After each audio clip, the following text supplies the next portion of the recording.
добър вечер, добре дошли.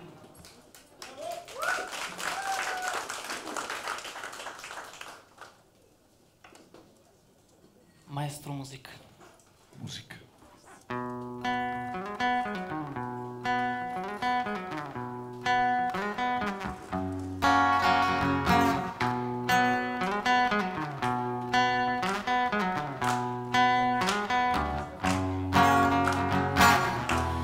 Утрото е влязло, носи градски шум.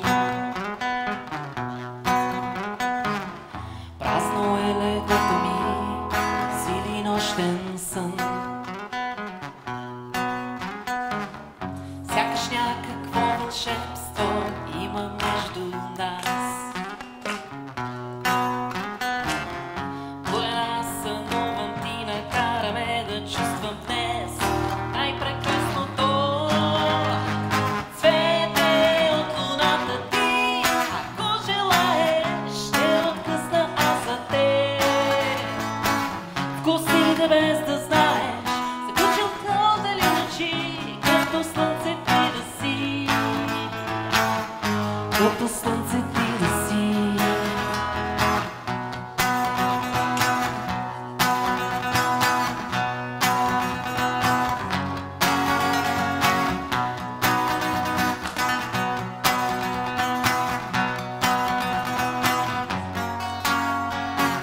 Пътувам слънчевия ден, лицето ти е все пред мен.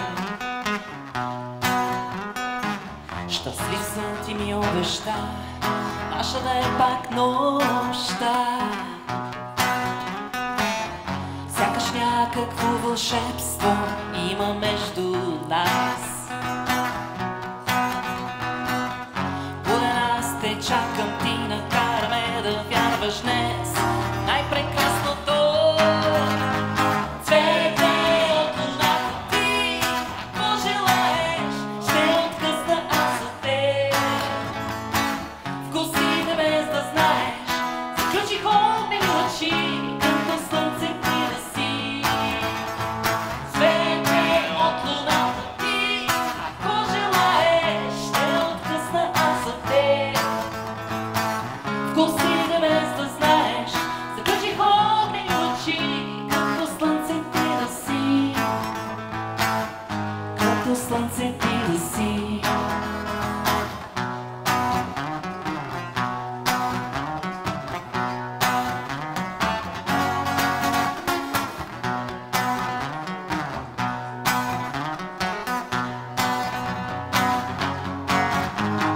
Цвете от луната ти, ако желаеш, ще откъсна аз за теб. Вкусите без да знаеш, заключи холодни очи, като слънце ти да си. Всички! Цвете от луната ти, ако желаеш, ще откъсна аз за теб.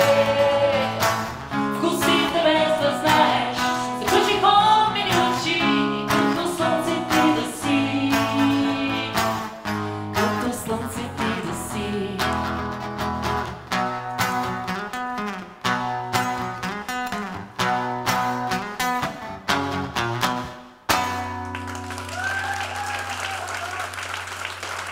Аплодисментите ви са за Катрин Ди и сега ще поканим на сцената водещите на това прекрасно събитие тази вечер.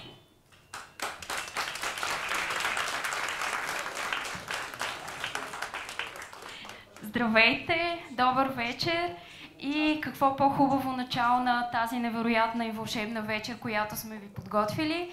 Още веднъж аплодисменти за Славена Даскалова и Симеон Германов.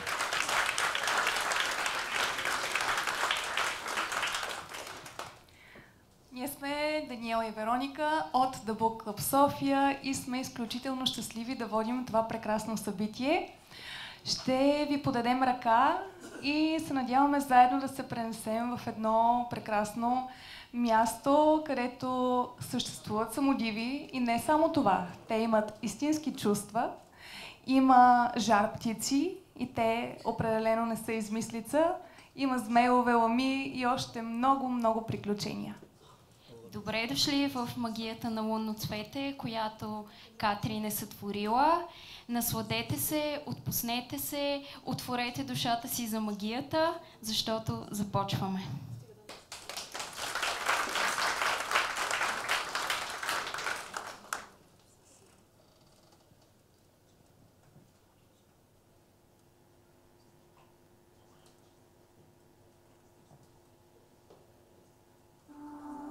Цареше непрогледен мрак.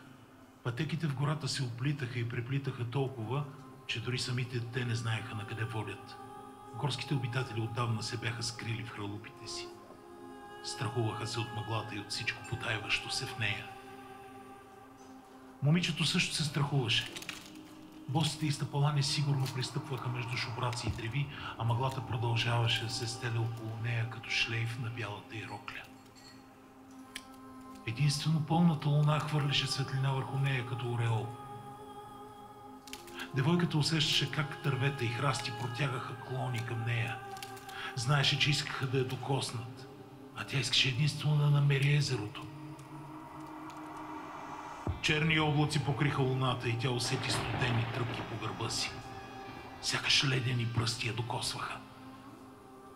След това последваха смеховете и червените им очи. Нямаше намерение да стои повече там. Хукна по пътеката пред нея като оплашена сърна, а оглушителният звън на джанове и подскоците по дърветата я следваха по бетите. Клоните късаха роклята и изкубяха косата й, докато тя отчаяно се опитваше да намери изход. Не след дълго силите я предадоха и тя падна безпомощна сред дърветата. Единственото, което й остана, бе да слуша триумфалните викове на съществата, които приближаваха и сигурно щяха да я разкъсат. И тогава изгря ослепителна светлина. Момичето стисна клепачи и вдигна ръце, за да се предпази. Чу крясък. Толкова красив и страшен, толкова неестествен. Към него се присъедини хор от кабагайди. Тварите пищяха в агония и бързаха да се върнат в убежището на мрака.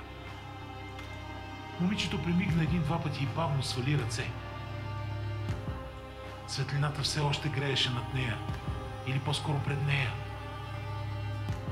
Гайдите все още огласиха гората, но наоколо нямаше нито един гайдар. Пред нея стоеше само едно необикновено същество. Птица. Голяма колкото ламя, с плъмтящи криле и опашка. Жар птица. Изведнъж тя вече не беше в гората. Седеше до брега на езерото, което блестеше като посипано със звезден прах. Отново вдигна поглед към жар птицата. Искаше да й благодари, но преди да каже каквото и да е, тя излетя в небесната шир.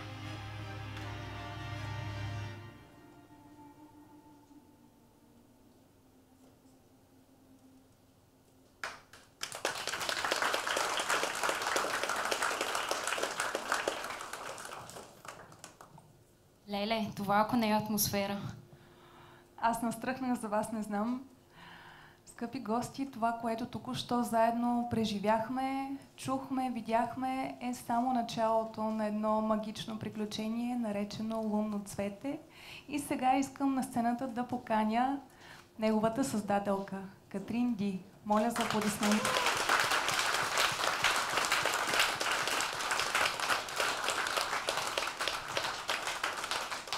Здравей! Как си? Заповядай.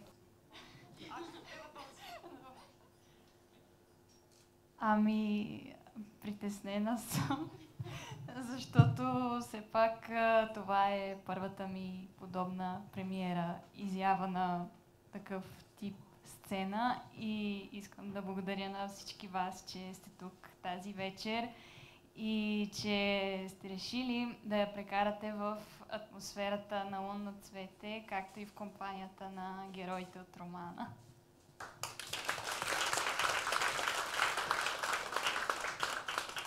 Ние в никакъв случай не искаме да те караме да се притесняваш, затова сме ти подготвили подкрепление. Искам да поканя тук при нас на сцената двама души, които са едни от основните главни виновници за това да държим книгата в ръце тази вечер. Това са Тодор Станчев от издателство Ерове.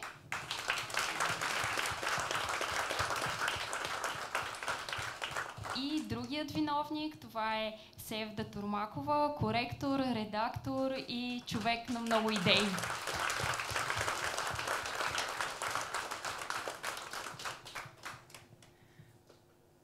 Добре дошли при нас.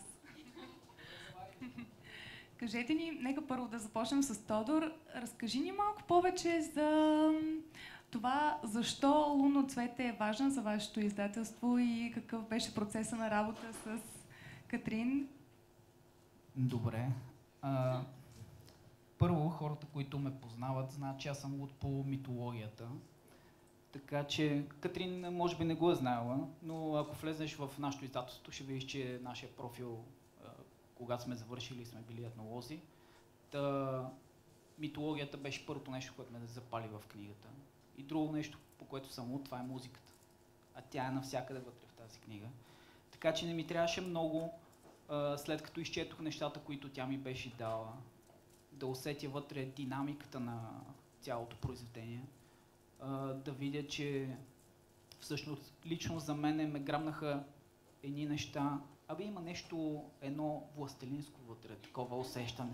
Едно е малко Хари Потъровско заради диалога на тия същества всичките, но нали, тя си е преди всичко катринска тази книга, така че и всичките тия неща много наклониха везните и казах да се чувства добре дошла в нашето издателство и аз се радвам, че това се случи.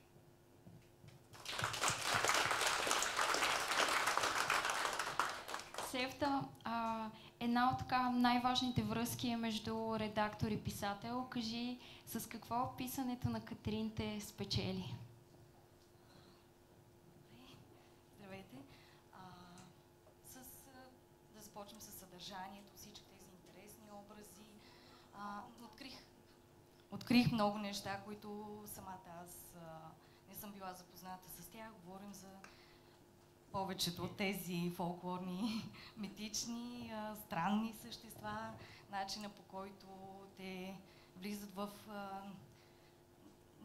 живота на българина тук и сега.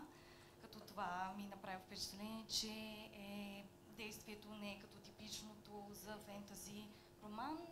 То се развива в настоящия момент и за мен това дори чисто като читател, че е нещо ново и различно и също и нейното отношение, факта, че се интересуваше от моето мнение, че споделяхме някои идеи как да наместим някои моменти, как да се дооформят и така като цяло ми направи впечатление, че има много добре отработен стил на писане. Аз като човек, който единствено знаеше, че това е първият роман на авторката, бях доста изненадана, но много приятно. Така че... Първия издаден. Да. Това знах. Да. И личеше си, че това не е нещо, което да е нейното първо писание, така да се каже. Имаме шокер от публиката. Да. Благодарим ви.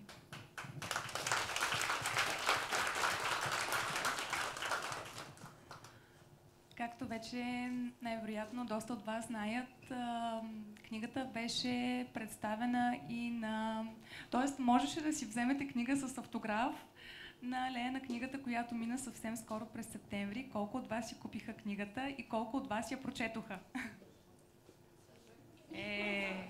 Вдигайте ръце, вдигайте, не се притеснявайте. Добре, днес всъщност е премиерата, тъй като датата изобщо не е случайна.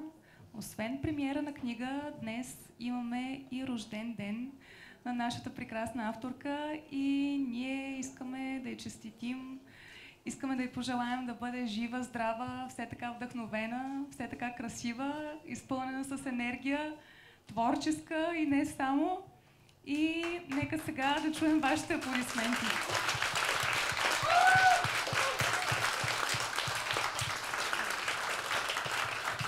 Много благодаря на на всички вас и благодаря за прекрасните пожелания. Не само с пожелания ще останем тази вечер, защото какво е рожден ден без изненади и подаръци. Така че сме ти подготвили една малка видеоизненада. Искаме да пуснем едно видео с човек, който знаем, че те подкрепя. Моля, видео! Здравей, Катрин! Честита премиера на твоята книга "Лунно цвете".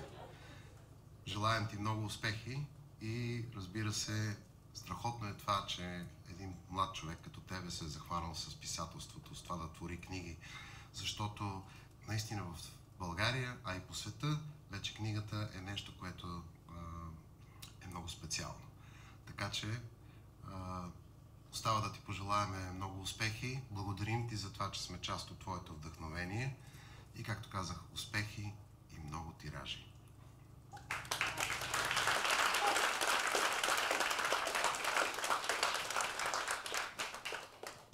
Каква прекрасна изненада! Аз ще си замълча. Няма как да му благодаря лично, но все пак му благодаря за прекрасните пожелания. И наистина музиката на БТР е голяма част от музиката на книгата и въобще вдъхновението за заглавието. Нищо чудно, че тези, които случайно следят моите социални мрежи и страница, Инстаграм, няма значение, в последните дни се наслушаха на "Цвете от луната" и сигурно вече, ако не са знали текста, го знаят, ако са обичали песента, сигурно им е втръснала, но няма как. Нали? "Лунно цвете" и "Цвете от луната" са свързани, така че да.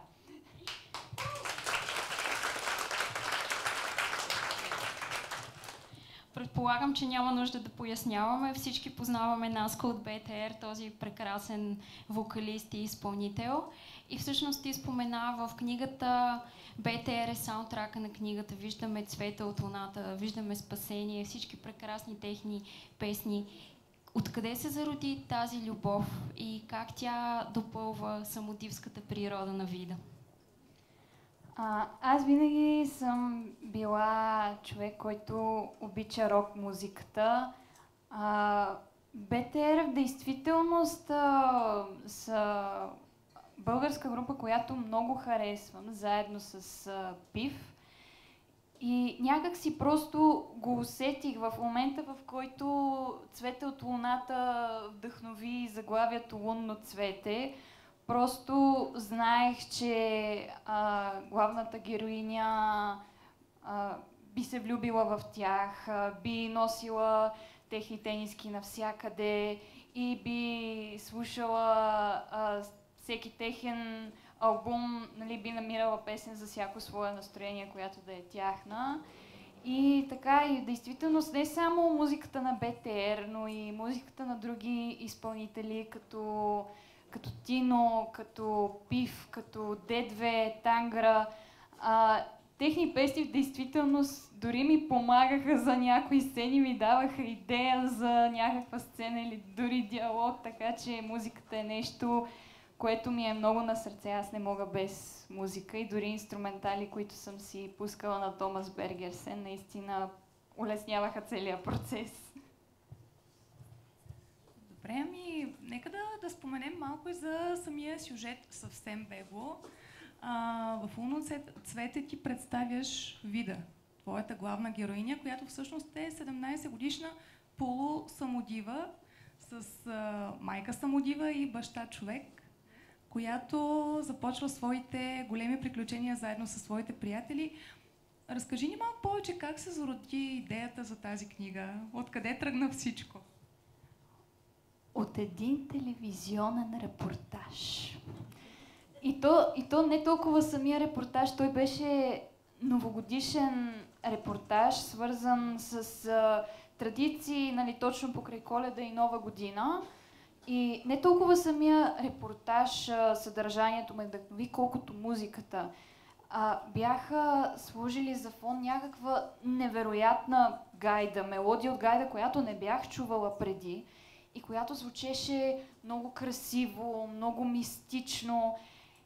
И просто докато слушах, си представих как Вида язди своя черен жребец през горите и планините и как това звучи за фон. И всъщност от тази сцена в главата ми тръгна абсолютно всичко останало. Музиката е в основата на всичко. Да, през повечето време. Всъщност, Лунно цвете е фолклорно фентази, което означава, че до голяма степен то е базирано на славяно-българската митология. В него срещаме множество любопитни създания, песни, поверия народни. И искам се малко да поговорим за всички тези вълшебни създания, защото може би хората познават вампира, таласъма, самодивата, но дали са се срещали с банникът или кикимората? Как откри всички тези създания и защо реши да ги преплетеш така в сюжета? Тъй като на българския пазар, за щастие, в последните може би 2 или 3 години по-усилено тръгна вълната на етнофентазито, на фолклорното фентази с наши си митологични герои. Въпреки че аз това го разбрах след като преполових книгата, но нали, писането й. Но забелязах именно налягане върху самодиви, върху змейове, върху нещо друго. Нали, от тези, за които сме чели приказките от 1 до 4 клас най-вече, или вкъщи са ни ги чели. И реших, че не може да са само това. Трябва да има още. И затова се разрових надълбоко. Първото същество, което видях, беше именно банника, което е едно духче, което обитава банята, нали, под формата на джудже. Също е много интересен. В книгата е един киселяк, забавен, но така тръгна с останалите същества. Просто исках да намеря същества, които са по-непознати, и се радвам, че успях да ги открия и затова обичам да казвам, някои хора се чудят защо казвам българославянска митология вместо само българска. Много от съществата са характерни за всички държави, които са от славянското семейство на езиците. И тъй като не може да се проследи точно кое, откъде идва, нали, за коя държава се отнася, затова предпочитам да казвам българославянски. И да, просто надявам се и вие да обикнете тези същества, така както аз ги обикнах, докато се рових за тях.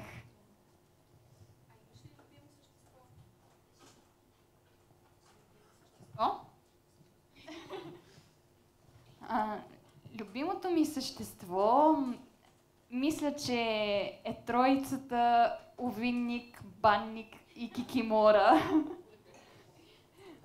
Защото те са герои, които най-много се забавлявах с изграждането им.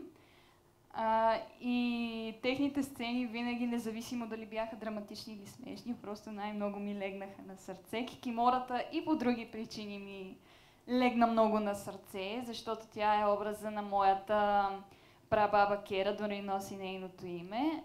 А пък другите двама, просто като видях какви са джуджета, нямаше как да не измисля нещо, нямаше как да не са централни и специални.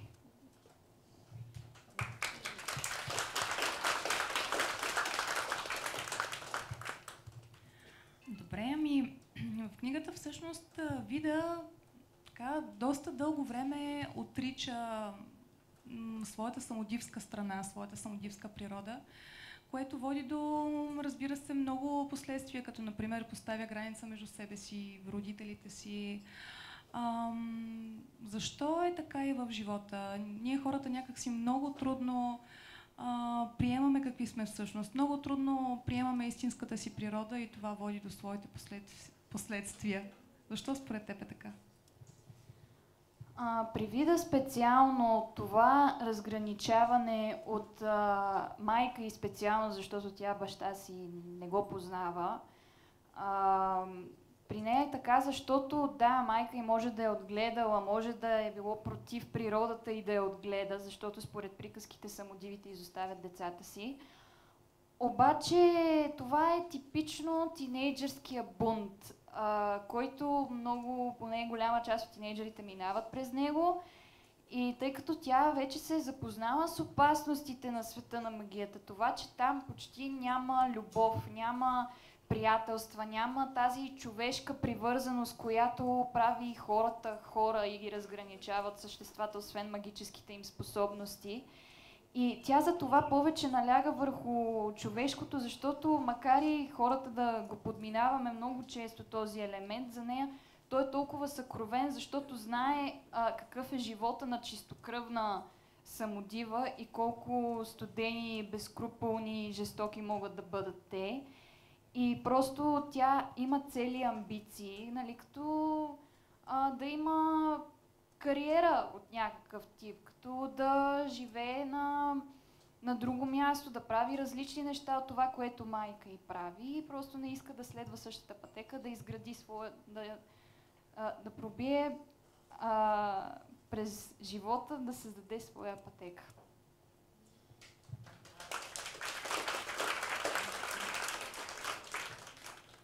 Добре, сега ни се иска да дадем възможност на Катрин да си поеме един дъх. Междувременно ние да се насладим на чаша прекрасно вино от милото магазинче на улица Хана Спарул 16. Но няма да ви оставим на мира, защото искаме отново да поканим на сцената нашите прекрасни музиканти.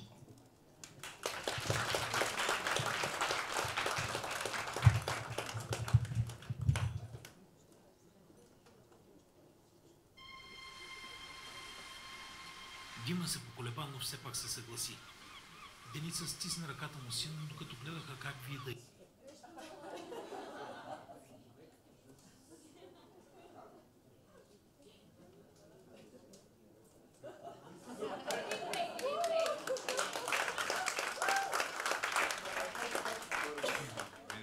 Най-вероятно банника там се е облегнал без никой да го види на копчето и затова така се случиха нещата.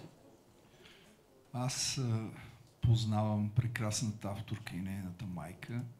Не знаех точно за какво става дума, но като трето поколение жител на село Змеево се чувствам абсолютно като част. И от името на всички австралопитеци, тенци и кроманьонци, честито на авторката, на нейната майка и на всички вас. Какво ще изпеем сега на тези хора? Разбира се, отново една песен от книгата. Весто, ще ме пуснеш ли? Но преди това, това не е в сценария, обаче мене като ми дадат микрофон, аз някакси не мога да се сдържа. Имаме рожденичка тая вечер и аз ще помоля всички да изпеем на Катрин. Катрин, ела при нас.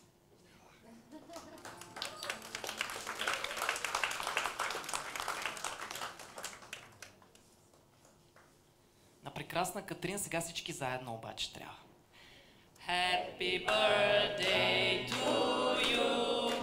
Happy birthday to you. Happy birthday, dear Kati. Happy birthday to you. Още веднъж. Happy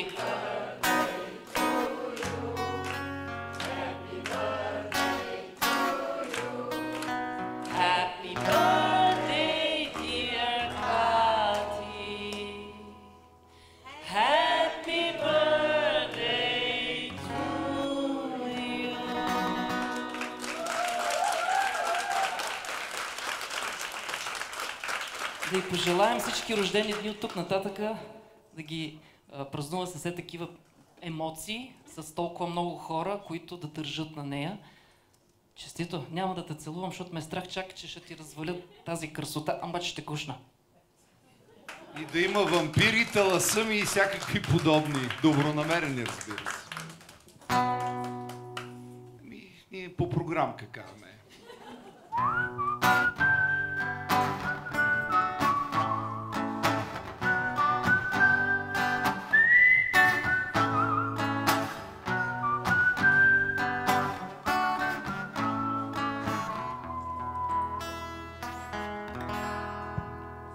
Слънце пак ни огрява, в очите блести, сякаш всичко е както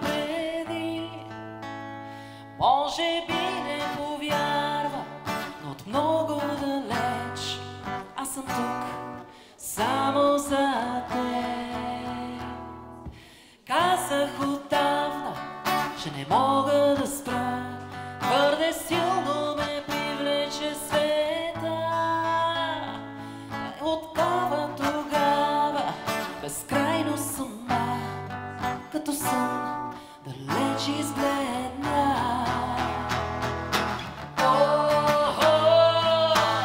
Аз чакам твоя знак и двама с теб ще открием нов прекрасен свят. Дай ми ръка, дай ми ръка, море от любов движа в мен. Аз искам отново да съмване с теб в новият ден, завинаги светло ще. Слънце пак ще огрява, а дъждът ще вали, по-красиво ще е отпреди.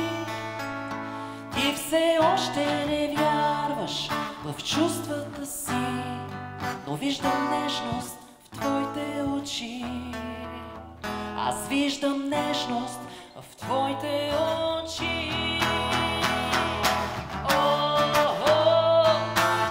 Аз чакам твоя знак и двама с теб ще открием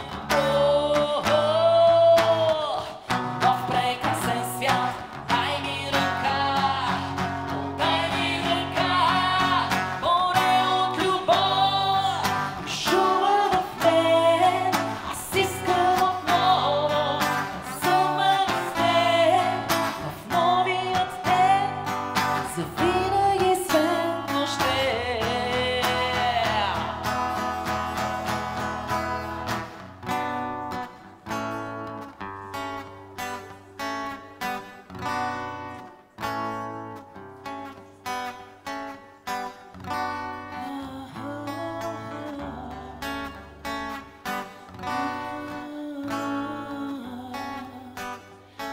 Виждам нежност в твоите очи. Аз виждам нежност в твоите очи. По-красиво ще е отпреди.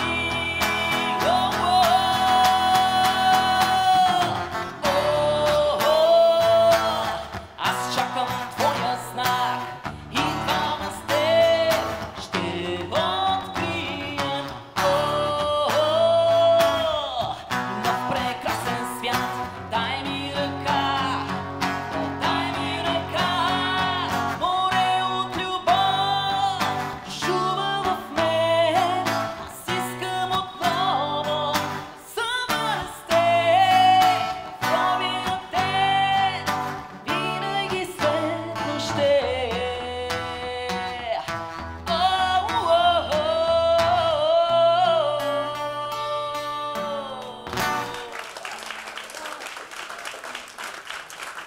Честит рожден ден, Катрин! Да, вашите аплаузи са за нея, определено.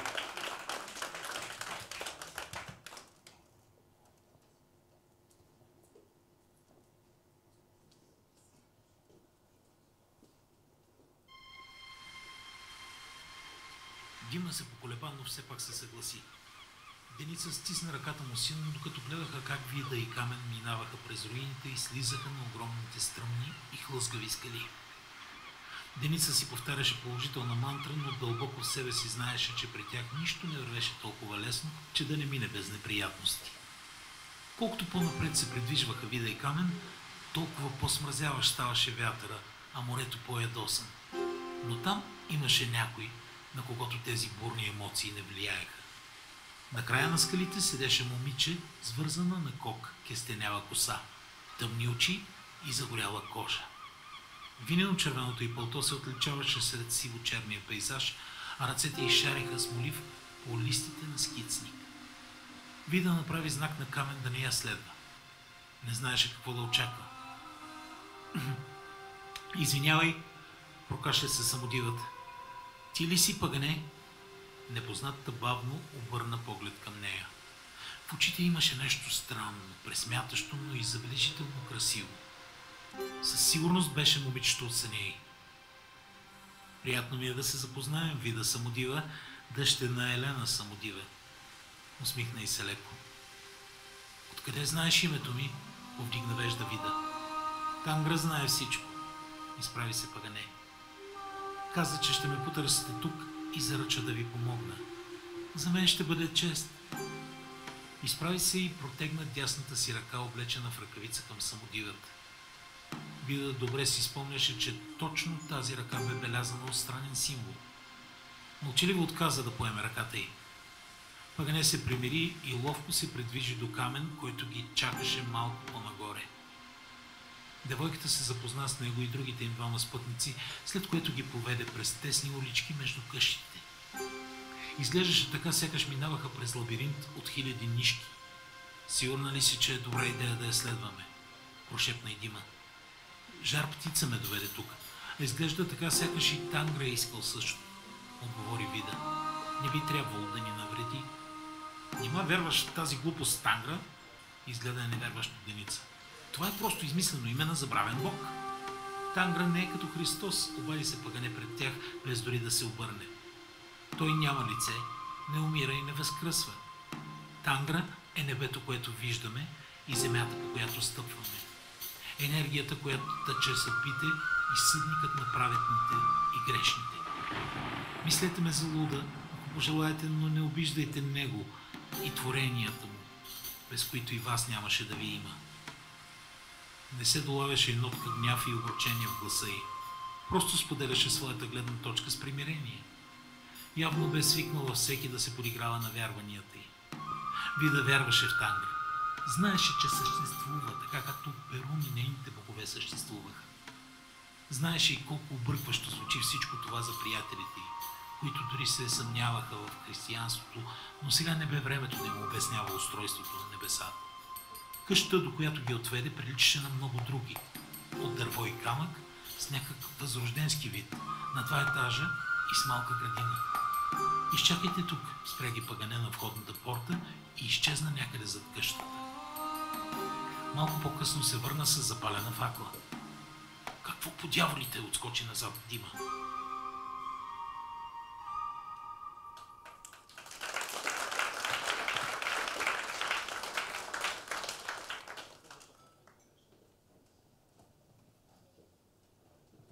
Ех, този прекрасен Созопо. Или това май не трябваше да го издавам. Нищо, както вече разбрахте, видяхте, част от действието в романа Луноцвете се развива в Созопо. Едно от нашите български прекрасни морски кътчета, пропито с толкова много история. Кажи ни, за това ли избра Созопо като част от романа и имаше ли истински личности, хора, които те вдъхновиха за тази сцена? Созопо не го избрах заради културната му история, въобще историята на града. Избрах го, защото това е най-любимото ми място, най-любимия ми град, смея да твърдя въобще в света. Обичам го повече от София, обичам го повече от който и да е друг български или чуждестранен град. А за реалните хора, всъщност тук сред нас седи един герой от плът и кръв. Моля аплодисменти за капитан Ивайло, който е реалният капитан на още по-реалната яхта Трофи, която потегля на едно много опасно пътешествие в морето, посред зима. Това той в реалния живот не знам дали е склонен да го направи. Надявам се, че не, защото е опасно. Но да, той е наистина реална личност с наистина важна роля в Созополския епизод, така да го наречем. И много се радвам, че той е тук сред нас. И също така се радвам, че вие ще имате възможността да видите Созопол през моите очи, защото наистина в сезон или извън сезон това за мен е най-прекрасният град по морето и въобще.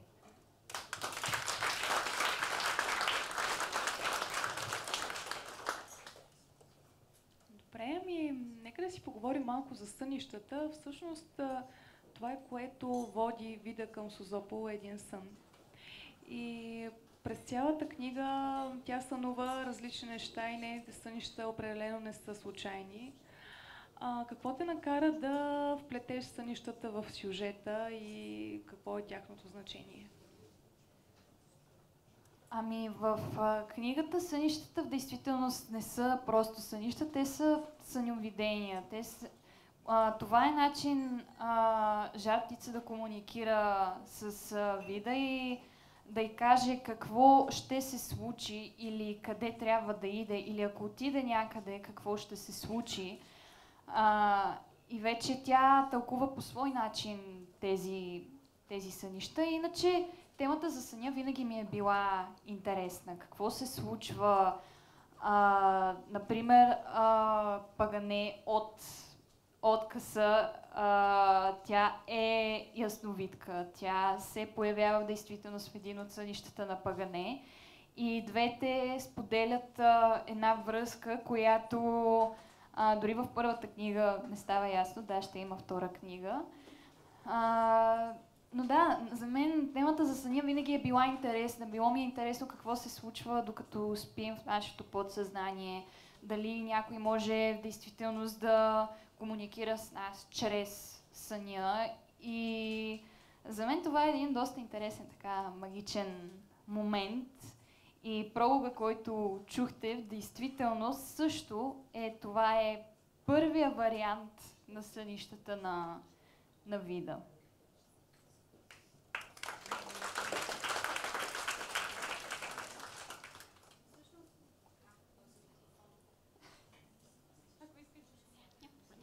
Всъщност, сънищата на Вида ни отвеждат не само в Созопол, но и на много места из цялата страна, като така аз малко приех и книгата като един наръчник за това познай родината си, за да я обикнеш. Споделяш ли това приключенско усещане, това чувство за пътуване и за как от всяко едно крайче на България можеш да намериш знания, поука, помощ, за да се справи след това въобще с живота, не само с змея? Аз съм човек, който обича да пътува, също като майка ми. Да, изненадващо. Просто дори аз преди да започна да се интересувам истински от митология, преди да започна книгата, съм чувала всевъзможни легенди от различни места. И тъй като едно от посланията на книгата е, че приказките не са това, което изглеждат, дали са от книжките, дали са от местата, затова реших да вплета много такива места с разни митове и легенди покрай тях. Дали ще са вкаменени змейове, дали ще е битка на богове на някой връх, или ще някоя млада войвода, нали, умряла край някое езеро. Просто всички тези места, природни забележителности, градове, таят в себе си толкова разкази и истории привидно измислени, но кой знае от нашите предци, че то просто е наистина приятно и вдъхновяващо човек да се рови сред тях. И също така, както една друга героиня от книгата Деница казва, нали, освен пътеводител за такива митологични места, преспокойно може да се нарече дългата версия на книжка с 100 национални обекта, само дето няма печатчета още.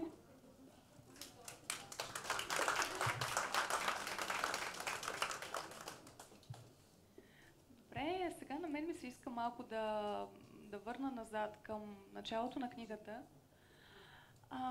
когато всъщност Вида открива кой е баща й.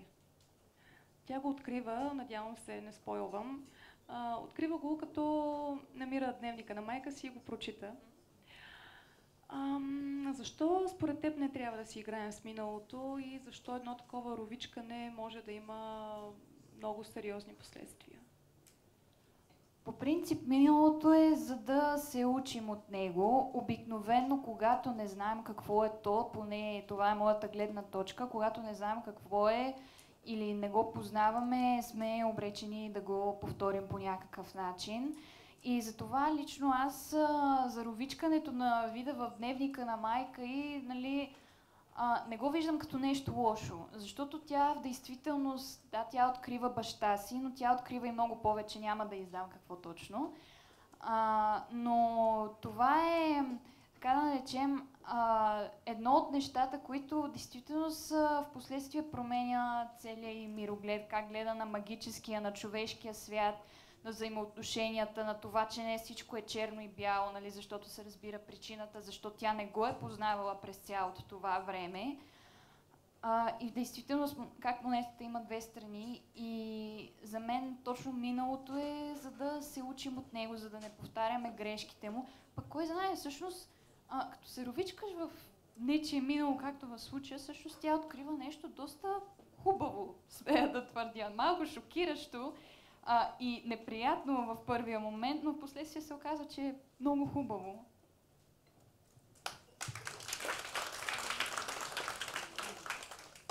Ние поговорихме доста за Вида и за нейния живот, но на мен ми се иска да спомена и част от останалите герои, тъй като ти успяваш в Лунно цвете да ни срещнеш с множество персонажи, като Дима, скептика, Деница, така момичето на изкуството с леко интровертна натура, като Ирена, която е една самодива, която жертва себе си, за да спаси останалите.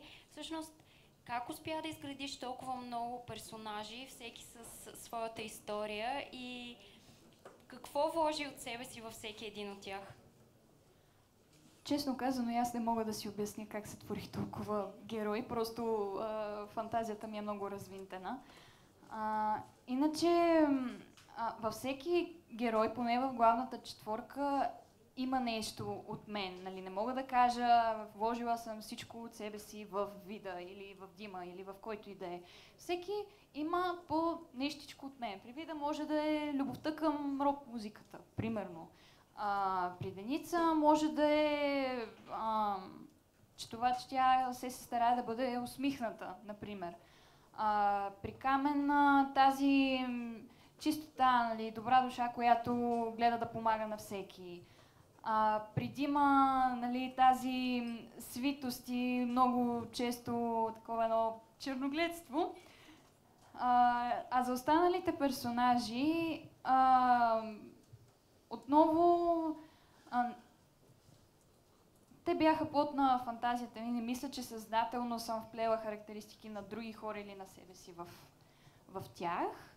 Но се радвам, че всеки в последствие се случи да се отличава от други и да не се бърка кой е, защото са еднакви. Добре. Сега знаем, че времето напредва, но много ни се иска да ви покажем една наша любима сцена, след което се надяваме да стане любима и на вас.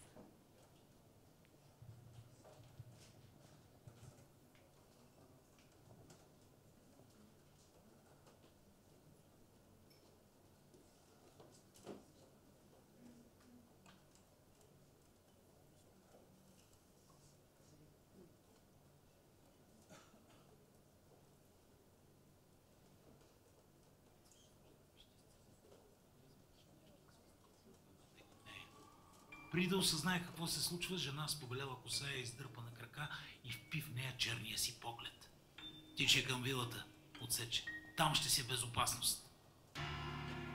Бутна я нататък, което даде нова сила на Деница по странен начин. Тя се втурна към вилата, като прескачаше тела и се стремеше да не се оглежда. Дрехите й бяха в кал и кръв, обувките й се хлъзгаха, но продължи да тича. Нещо тръпна рязко на металото й и Деница отново падна на земята. Трите лъсъма дърпаха на метката, заплашвайки да я удушат. Треперещите й пръсти не можеха да откопчаят яката. Главата й вече започваше да се замайва, когато видя към нея да се приближава ездач. На Елен! Подай ръка, изкрещя той, протягайки своята. Деница протегна ръка нагоре в отчаянието си и след миг той я вдигна от земята. Таласамите още държаха здраво на металото и то се скъса. Ездачът я качи върху Елена и я накара да обвие ръце около кръста му. Деница примигна объркано, опитвайки се да осъзнае какво се беше случило.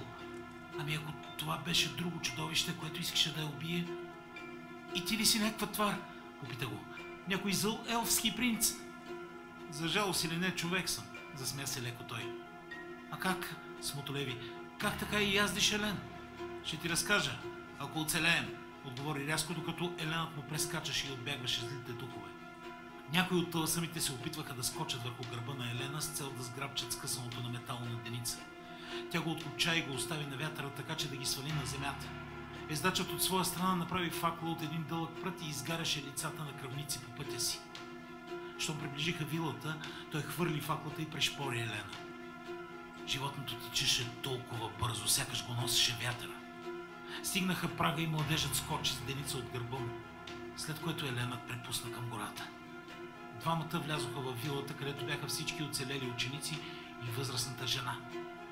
Страхът и напрежението не напуснаха Деница. Огледа се панически зад двете познати чернокоси глави, но не можа да ги открие. Не ги виждам! Гласът ти потрепери. Кои? Попита момчето. Видяхте ли ги? Деница се обърна към съучениците си обезумяла. Вида и Дима тук ли са? Познаваш Вида? Хвана я за рамото той. Разбира се, тя е най-добрата ми приятелка. Замълча за момент. Чакай, ти да не би да си Камен? Да, аз също я търсих по пътя насам, но не я видях никъде. Приемете истината, деца, обади се възрастната жена със студено изражение. Щом не са стигнали до вилата за толкова време, значи са мъртви. Отказвам да го повярвам, заяви Камен. Вида беше самодива. Знаеше, че този тип същества не я плашеха. А ако Дима беше с нея, това значеше, че и той е добре. Погледнете! Някой се провикна и посочи към прозореца. Всички се скупчиха до предните прозорци и се взряха отвъд огньовете в мрак. Тварите се бяха събрали около нещо или някой. Камен позна Вида със сърцето си още преди да я познае с очите си. Плътно до нея стоеше по-висока фигура. Дима. Живи са! Ахна Деница. Не за дълго, обади се мрачно възрастната жена.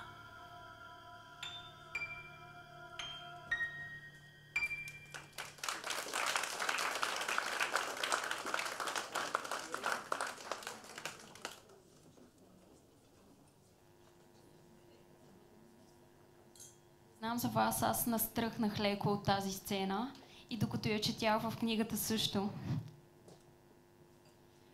А сега ние имам още много въпроси към Катрин, но не си иска да отворим така сцената и да дадем възможности на вас, читателите, бъдещите читатели, да зададете своите въпроси към нашата авторка. Така че не се притеснявайте, вдигайте ръка, ще ви дадем микрофона. Кой ще се осмели първи да зададе своя въпрос? Хайде, не е страшно. Пратихме банника в Созопол. Няма го. Ей, там до бара.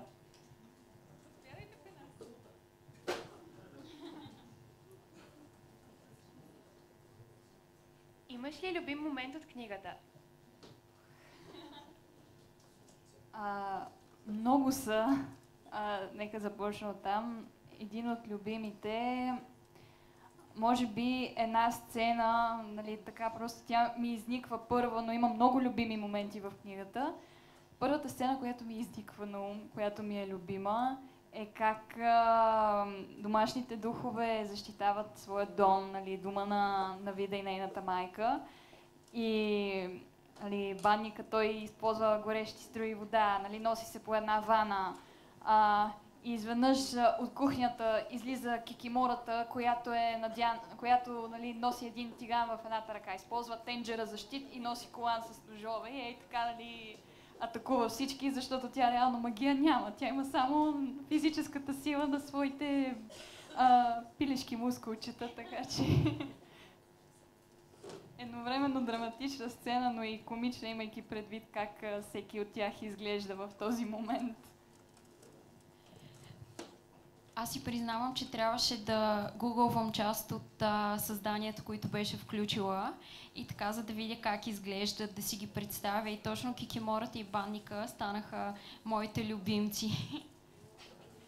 Не се изненадвам. Аз по едно време казах, това си го говорих и с издателството, това си го говорих с моята бета-читателка Дарина Димитрова, която за жалост не можа да дойде днес, защото е от Варна. Но на всеки с почти всеки човек, с който съм си говорила за Банника, Кикимората и Овинника, съм казала, че има огромен шанс те да станат по-любими на публиката, отколкото главната четворка. Още въпроси?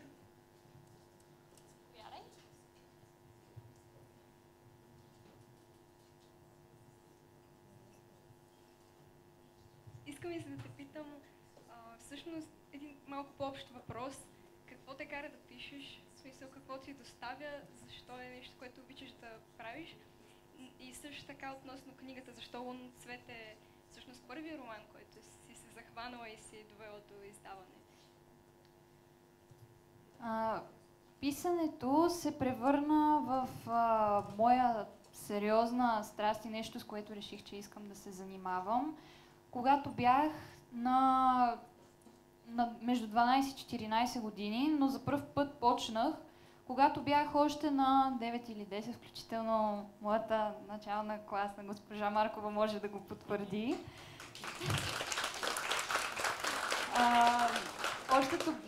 Това за мен в самото начало беше начин да запомня, така да го кажа, всички сценарии от игри, всички герои, всички истории, които измислях като дете. Просто защото знаех, че те са много повече от просто детски фантазии и трябваше да ги запечатам по някакъв начин. И когато започнах да ги записвам, всъщност си казах, това е много яко. И от тогава не съм спирала да пиша, а иначе за романа, защо точно петия, а не втория или четвъртия реших да го издам. Лунно цвете е най-доброто, което съм писала до момента. Не, че другите неща не си ги обичам, но тъй като е последен, тук стила ми на писане е най-завършен. Някак си историята ми се стори много динамична, много красива, нещо, което предлага нещо ново по един или друг начин. И просто всичко в мен крещеше, когато стигнах до примерно 10-та глава, всичко в мен крещеше, че това трябва да е романа, а не някой друг.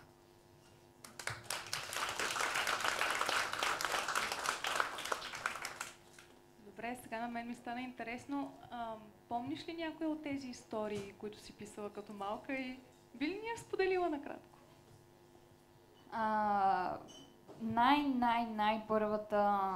Най-първите разказчета, които си спомням, които ги имам разпечатани под формата на една импровизирана книжка, те бяха в период, в който аз поради някаква причина бях супер маниачена от зодиите, ама не тип какъв асцендент си, каква зодия си, значи си такъв човек. Не. Просто гледах на зодиите някакси като някакви анимационни герои и правех комикси с тях. И оттам започнах да пиша някакви разказчета, за да им изграждам света един вид. Иначе другата история, която е сред най-първите, се казва Вълче сърце, която някой ден се надявам да завърша. Това е една история за индианци на един остров, които могат да се превръщат в животни, които минават през какви ли не приключения. Така че се надявам поне това някой ден да седна, да го редактирам като хората, каквото съм написала. И то също да види бял свят, което се отнася и за останалите по-сериозни романи, които съм писала. Нали, след една основна редакция можете да стават за издаване.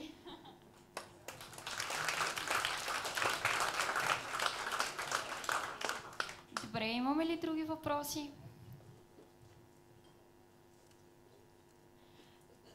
Понеже не виждам вдигнати ръчички, тогава аз ще те попитам. Не споменахме изключително красивата корица, която е и лицето на лунно цвете. Разкажи ни малко повече за нея. Виновник за тази невероятна корица, която виждате в момента, е Франко Нитой от Румъния, който и той, поради това, че живее там, не можа да бъде тук днес. Но корицата бях решила каква да е, още може би по средата на книгата знаех каква ще е, знаех, че искам вида да е там, лунното цвете, да има гора и така нататък. И когато трябваше да му представя идеята за тази корица, той съответно не беше чувал нищо за български фолклор.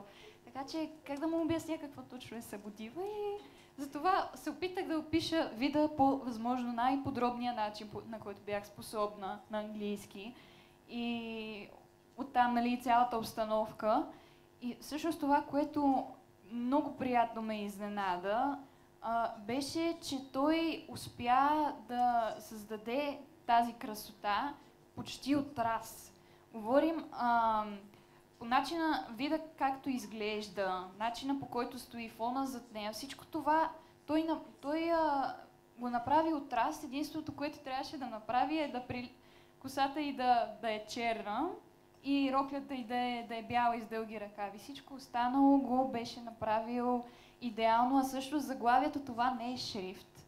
Казах му, че искам буквите да приличат на първата кирилица, и понеже такъв шрифт в компютъра не съществува, затова той трябваше собственоръчно по модел, който му бях изпратила, да нарисува тези букви.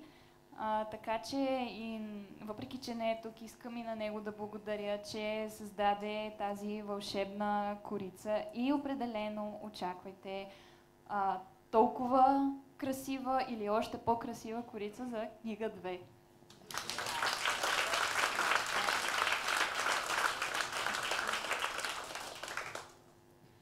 Смеем ли да попитаме за книга 2 или още е рано? Зависи какво ще ме питате за книга 2. Така, за хората, които успяхме да прочетем книгата и вече искаме да видим продължението, кога може да я очакваме? До година по някое време. Може да е по-рано от рождения ми ден, може да е пак на рождения ми ден, но до година по някое време. Надявам се да успея да я завърша, защото вече съм написала повече от половината. Надявам се да успея да я довърша до края на тази година.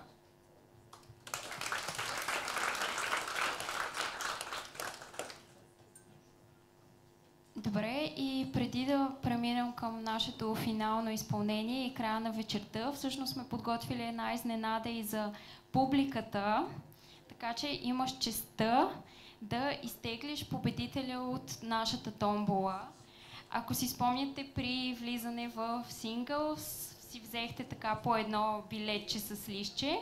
Нека да видим кой печели книгата на Катрин.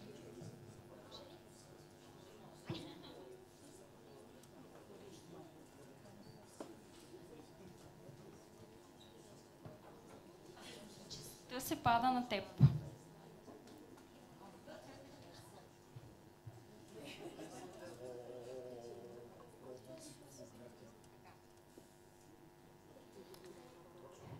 Той е.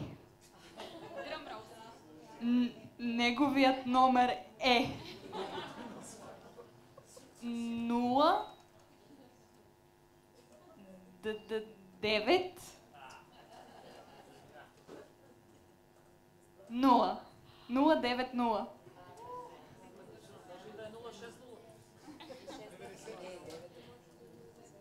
90 номер печели от бингото тази вечер. Нека да заповяда. Няма го. Къде е изчезнал? Бродници го взеха.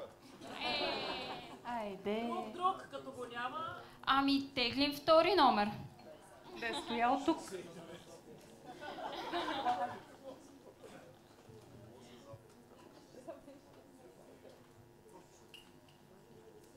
Този пък е някакъв много странен номер. Пак почва с 0, а този път продължава с седмица. Има разочаровани. Не, втората 0 му липсва. и завършва с тройка. 0,73. Тук ли е? Имаме победител.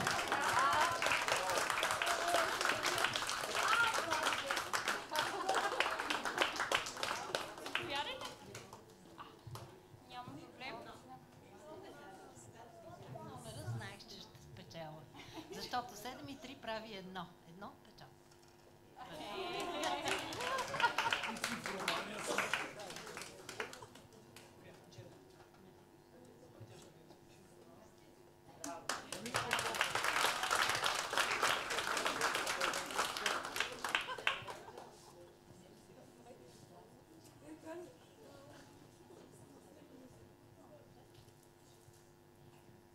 Следва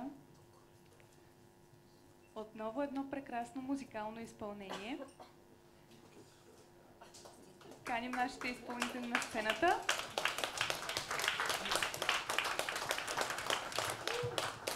Да, моля наистина за бурни аплодисменти за прекрасните Дедо Мони и Кака Славена.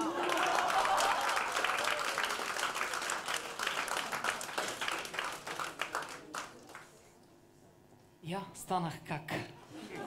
То покрай дедо. Никой не иска да е баба. Бабички от всички страни, съединявайте се. Да има бабичка в следващия роман, за да се почувствам оценен. Следващата песен отново я има в романа. Нали, както вече сте се досетили, песните, които изпълняваме тази вечер, са песни, които са от саундтрака на романа. Вижте как яко звучи саундтрака на романа. Така че очакваме скоро да... Така като гледах всичките тия видеа с прекрасния глас на Иван Матев, монтажа на Ники, нали така? Мисля, че тук вече имаме един екип, ето имаме си и звук там отзад в лицето на Павката. Павката и нашите домакини. Благодарим. Можем спокойно да вземем да го екранизираме скоро. Само трябва да намерим няколко продуцента и всичко е наред. Аз ще играя без пари. Бели бродници търсите ли? Дедо, бели бродници. Така, следващата песен е много весела, всички я знаете, така че на който му се пее да пее, на който му се танцува да танцува и купона да започне сега! И да остава повече от 2 среди това хубаво момиче.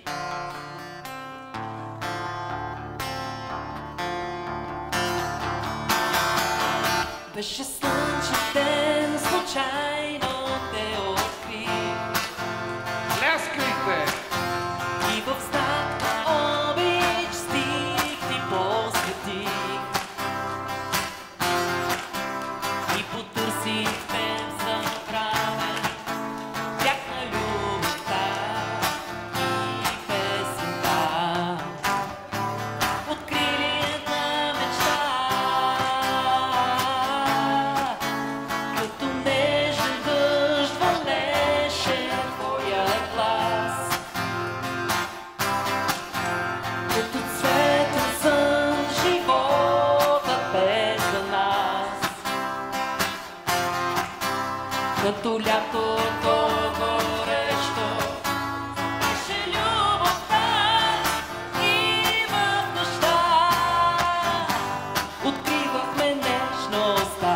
Я да видим сега всички дали можем да го направим това. Казва, че без любовта прозаичен бил света. Она ли дори без пламък любовта дори. Нека просто без следи да оставим аз и ти в този свят студен. Върви до мен, върви до залезния ден. Като летен ден отлита младостта. Като тъжна дума идва есента. Като спомени горещи тайните неща от любовта. Докара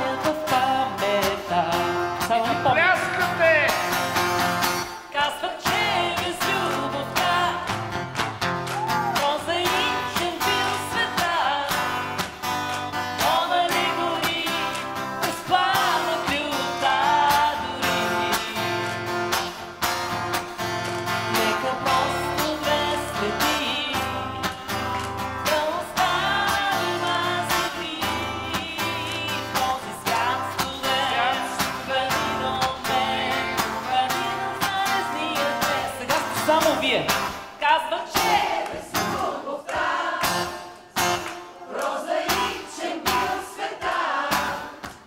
но нали гори безплатна любовта дори. Нека просто без очи да остави нас и ти. Този свят студен, преди до мен, преди до залезния ден. Нека бе просто без следи.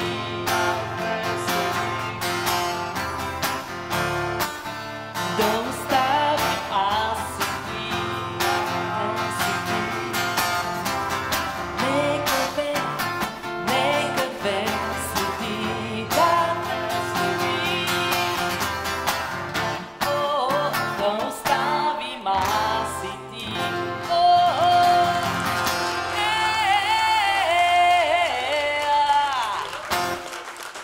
Катрин остави своите 2 следи днес. От тук нататъка и пожелаваме цяла пътека да направи. Още следи.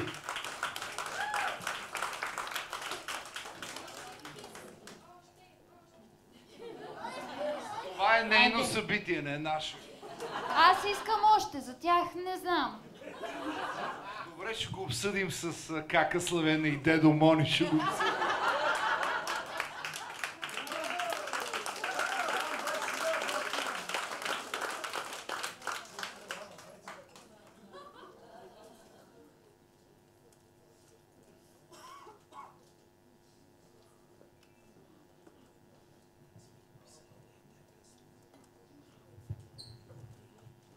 Скъпи приятели, къде си, Катрин?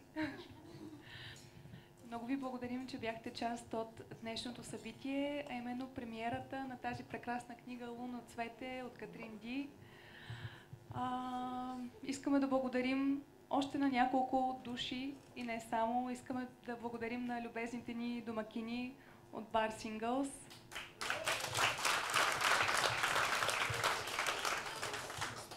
На Славена Даскалова и Семьон Германов. Дедо Мони! Благодарим! На актьорът Иван Матев, който звучи тези прекрасни видеа. На кого друг бивс? Благодарим на Никола Динев за видеомонтажа, на Георги Гецов Гец и Константин Оцетов за атмосферата. Благодарим на Милто магазинче за разкошното вино. Благодарим на издателство Ерове за това, че ни срещнаха с тази невероятна история.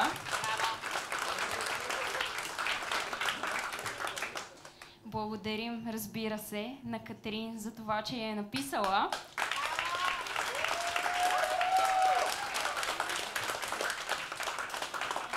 И не на последно място на всички вас, че бяхте тук, че отпразнувахте рождения ден на Катрин заедно с нас и че създадохте това невероятно усещане. Благодарим ви!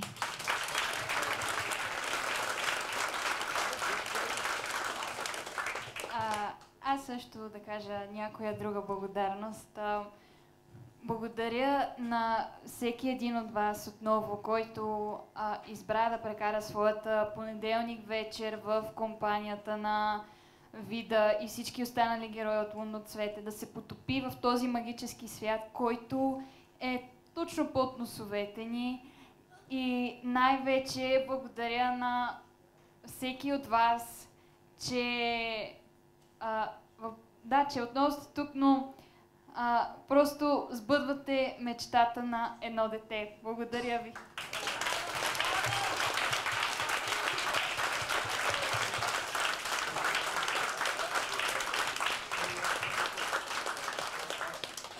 Искаме да ви пожелаем лека вечер и не забравяйте, че може да си закупите книгата и да си вземете автограф от Катрин още сега. Браво! До скоро! вече е ред на опашката. Но първо наистина искаме бис от Дедо Мони и Славена. Прекрасната кака Славена.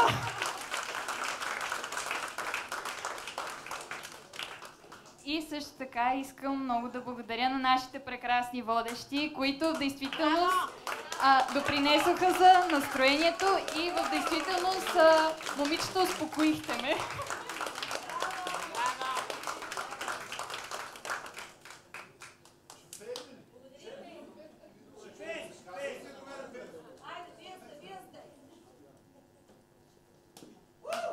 Мисля, че още може да аплодирате това прекрасно момиче. Тя и майка и нашата приятелка Мариана, като кажат пейте, и Славена не мога да я спрем. Трябва с полиция да я вадим после. Абе, в интерес на истината не е точно така. Аз си съм лошо, майка. Не, просто полицията не може да я спре. Факт. Така, ние сега ще ви изпеем още една песен от саундтрака на книгата, разбира се. Тази също всички я знаете, така че... Очакваме повече включване, пляскане. Чувствайте се абсолютно свободни да се включвате. И да ви кажем на здраве, да благодарим на Павката. Павка, благодаря ти, нашия озвучител. Много читав човек.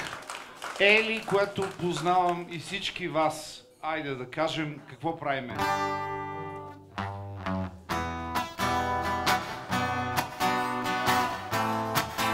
Сетиха се, а ще пеете ли?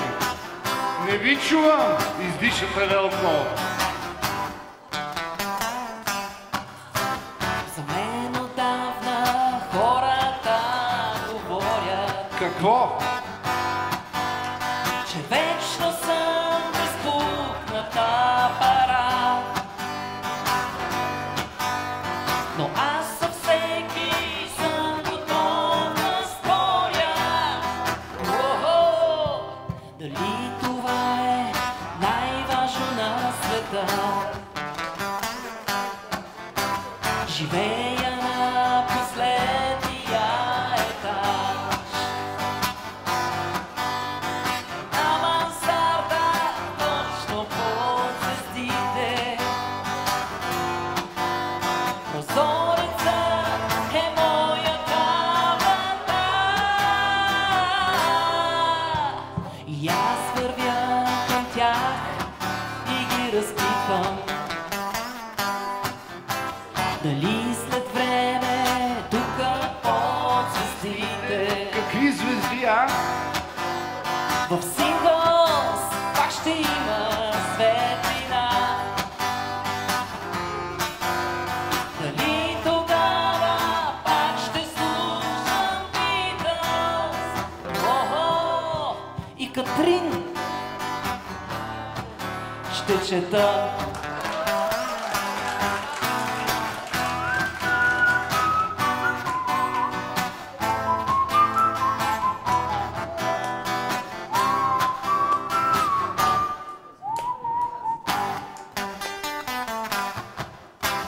Дали хазяйката ще идва рано? Свиенска кифла с каничка кафе. И вместо да попита тя за найма, ще се усмихне. Спахте ли добре? Сега ще изпее един куплет. Дали хазайнат ще идва късно с домашна ракия с мъничко суджук? И вместо да попита за хазайката, ще се ухили. Мога ли да спя тук? И пак ще звучи невероятно за някой, ако някой пак твърди, че имам най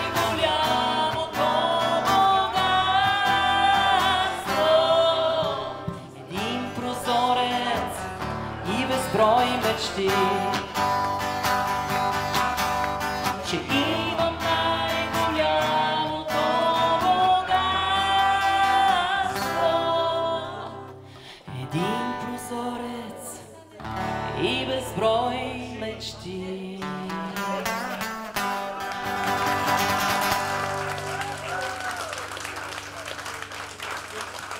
Вие хубаво пляскате, ама мисля, че младата авторка ви очаква. Целувки, автографи, свободна програма.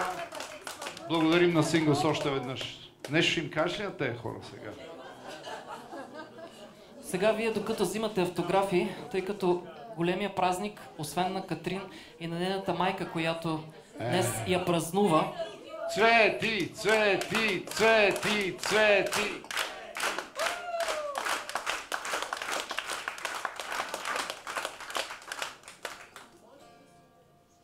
И естествено, само ако Кати позволи, ние искаме да поздравим Цвети с една песен нейна любима, която обаче не е на български, така че Цвети трябва да каже дали може. Поне пляскайте. Тя каза, че може.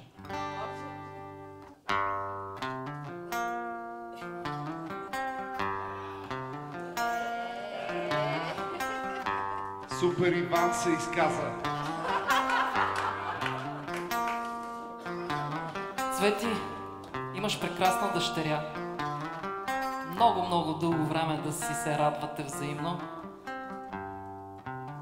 Празника е и твой, така че това е нашия поздрав от нас. Благодарим на всички, че присъствате тази вечер да подкрепим Кати.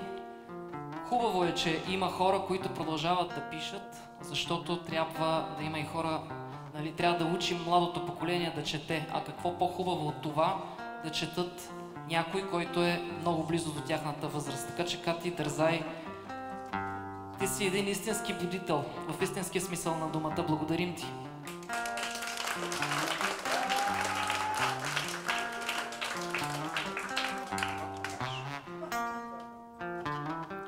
Ain't no love in the heart of the city.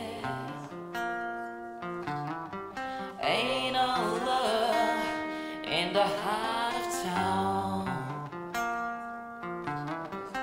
Ain't no love, sure it is a pity. Ain't no love, 'cause you ain't around. Baby, since you've been around.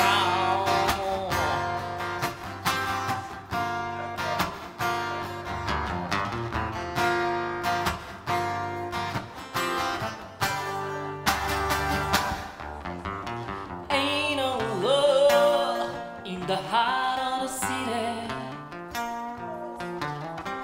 Ain't no love in the heart of town. Ain't no love, sure is a pity. Ain't no love, 'cause you ain't around. Every time that I go, but it seems so strange without your love. Baby, seems to have a change. Now that you go,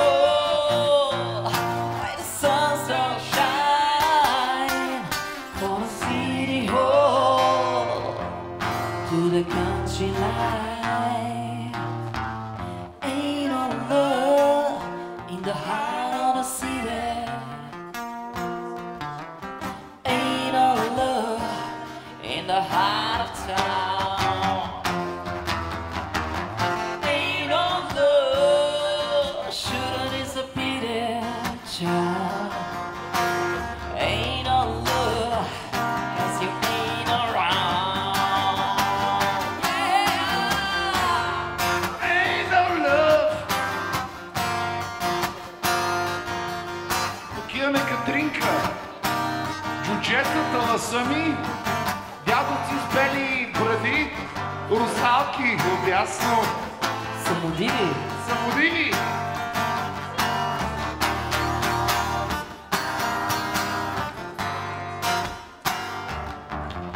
Every place that I go, where the same without your love. Baby, baby, things that haven't changed now that you go.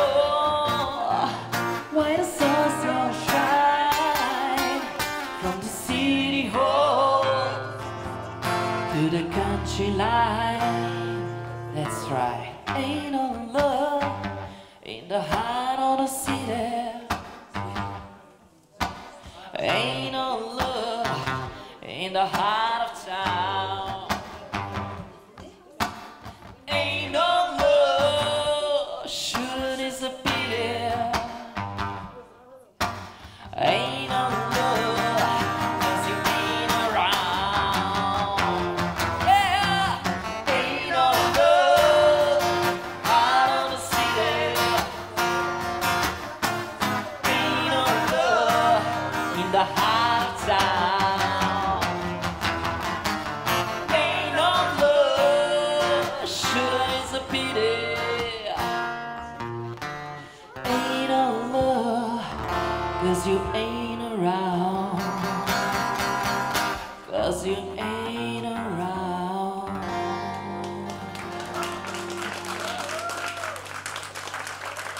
Благодаря ви, Славена.